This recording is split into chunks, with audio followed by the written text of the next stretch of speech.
বিবেকানন্দ সেবা সমিতি কুম্ভ মেলার ক্যাম্প। আমাদের এই ক্যাম্প তৈরি হচ্ছে, দেখুন এদিকে।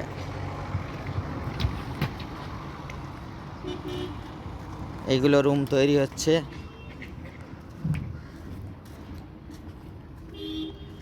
ওইদিকেও টিন দিয়ে রুম তৈরি হয়ে যাচ্ছে।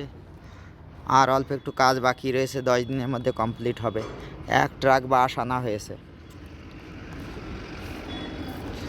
এইগুলো লোহা আনা হয়েছে 50 কুইন্টাল। এইগুলো দিয়ে চৌকি তৈরি হবে। 80টা চৌকি ছিল, চৌকি বাড়ানো হয়েছে, 200 চৌকি করা হয়েছে। ওগুলো আমাদের রুম। কিছু রুম তৈরি কমপ্লিট হয়ে গেছে। এইবার দেখুন, এটা রেলওয়ে ব্রিজ বাদিকে দেখছেন।